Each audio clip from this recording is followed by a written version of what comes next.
You go bow for the result, though. Nothing to discuss, oh. Cause I did by default and without any doubt, though.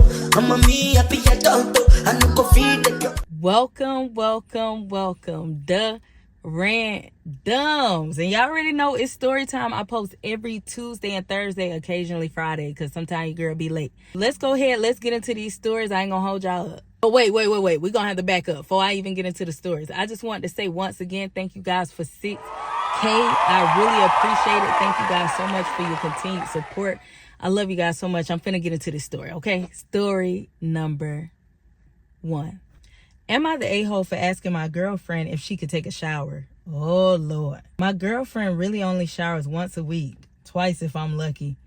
No, sir. That's nasty as fuck. Typically, we go to the gym together, and I've often asked her why she doesn't shower, and she always comes with things like, oh, women don't really sweat much, and I sweat very little, even for women's standards. And I don't buy it because I can smell. I used to just suck it up because I know she's extremely sensitive. This has actually affected our sex life.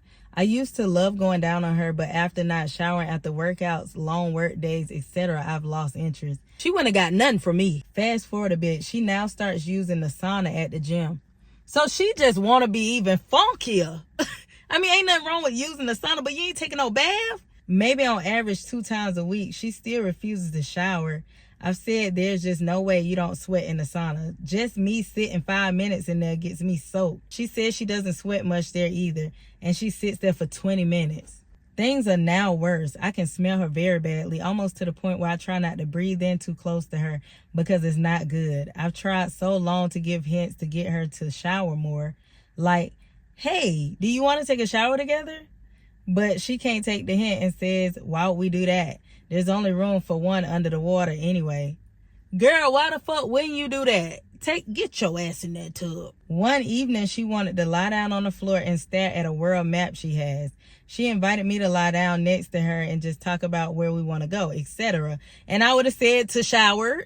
I lasted for about 1 minute before I had to make up some dumb excuse as to why I had to get up. The truth is just, I can't be close to her for that long. I'm not even sure if I started to resent her because it was only this one thing that was bugging me in the relationship.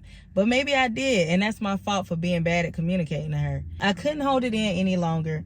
I tried one last time to ask if she wanted to take a shower with me to show I did not want to do stuff with her, but she declined. Then I said, I know you say you don't sweat, but I can smell. I don't like the smell of sweat, etc., and it being a popular gym we go to. I would just appreciate if you showered a bit more. She freaked out. World War III started. She accused me of things and asked if I found her disgusting, etc. It almost felt like she wanted me to think she's disgusting for some messed up reason. Like this was the easy way to create distance between us. Have less sex and all that. I'm not sure. Maybe I'm overthinking it. It's just, to me, it feels awfully obvious to shower, if not daily, at least every other day. She says she doesn't want to shower her hair often, but still, you can shower your body. She doesn't want to wash her hair. At the end of the day, you just put your hair in a ponytail, put something on your hair, take a damn bath. Our relationship is borderline over because I hurt her. So am I the a-hole? What could I have done differently? Man, listen, I'm not finna be in no relationship with nobody that stink, bro. Like, I'm not finna do it. I mean, granted, there is ways to say stuff, but you've tried though. Shit, you've tried. You tried to offer different ways for her to take a bath. And the fact that she's not getting the hint, I would just be blunt and be like, hey, if you can't start taking a bath, because we are both 2 adults, I can understand, like, with kids don't really like taking baths sometimes, but you have to make their ass take a bath too. But this is the thing, we are adults, bro. I'd be like, hey, if you can't take a bath, this ain't gonna work out. I don't like you being funky. I'm not trying to smell no cool, I don't want to smell it, okay?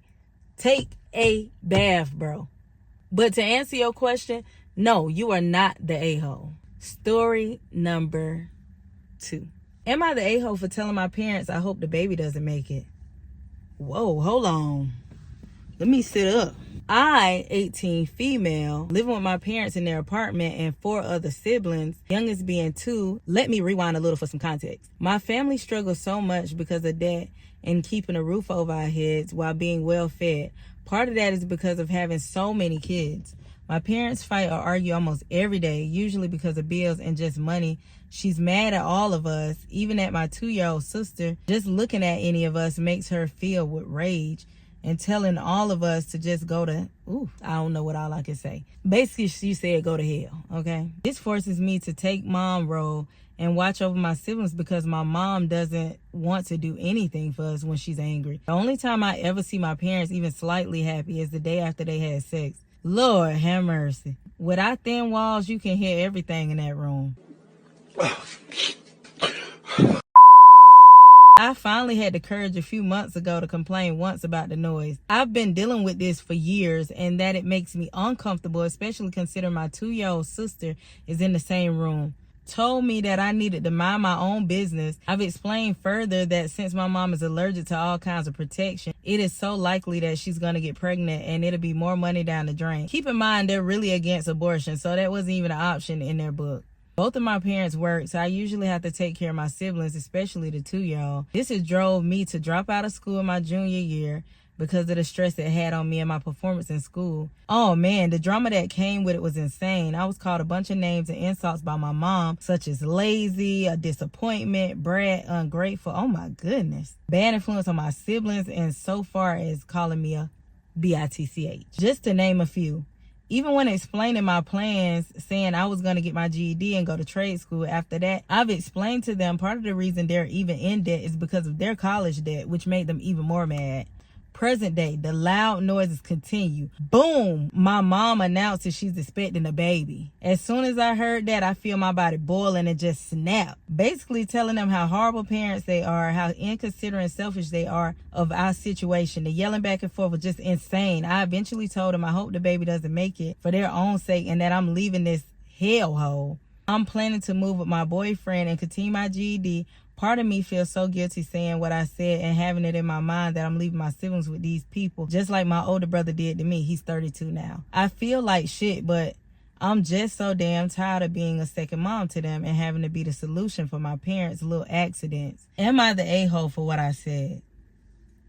I ain't never been so stressed out reading a story.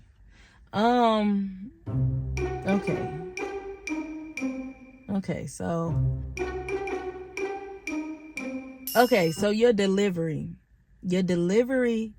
makes you an a-hole, okay? Your delivery.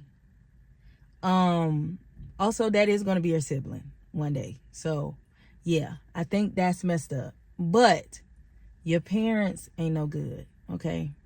And I hate that you even had to go through that. I hate that you had to raise your siblings. I hate that, like, you weren't able to finish school. I just hate the situation that you're in. I don't think necessarily that you're trying to be an a-hole. It's just you're stressed out, and I get that. I'm so sorry for you. But guess what? You're going to thrive, okay?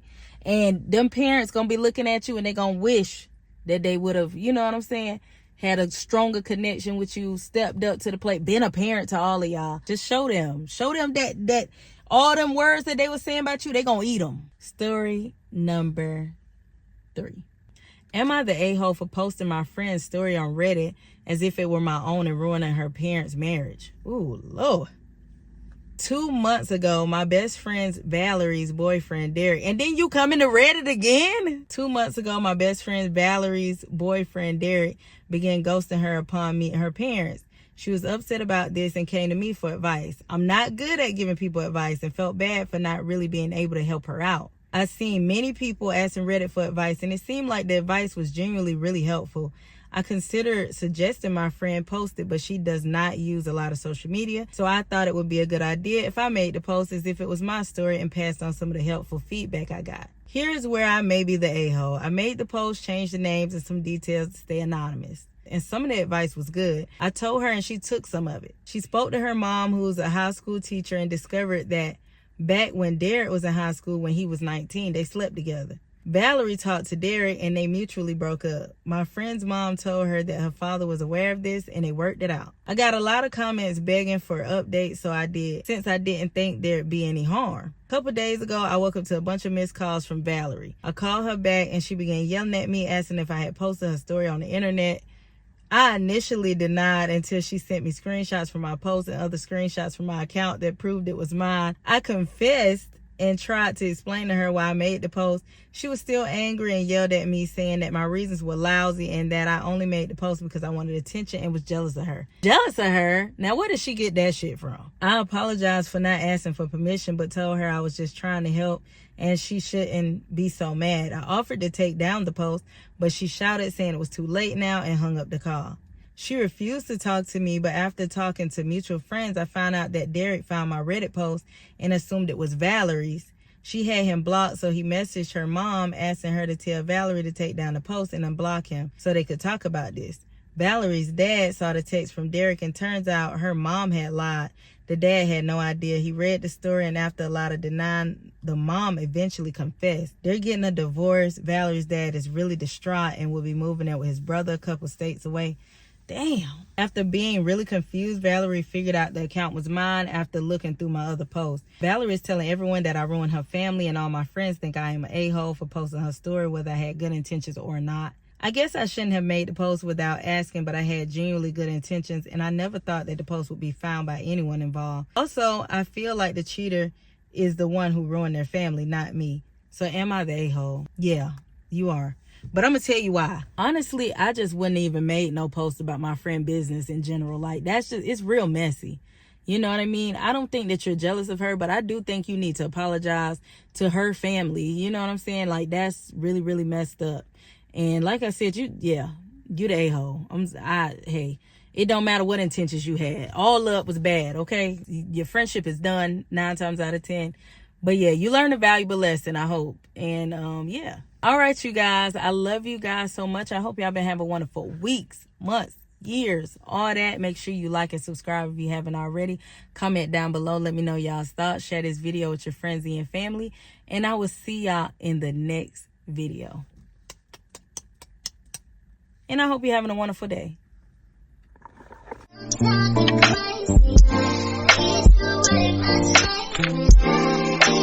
Baby, I'm late, but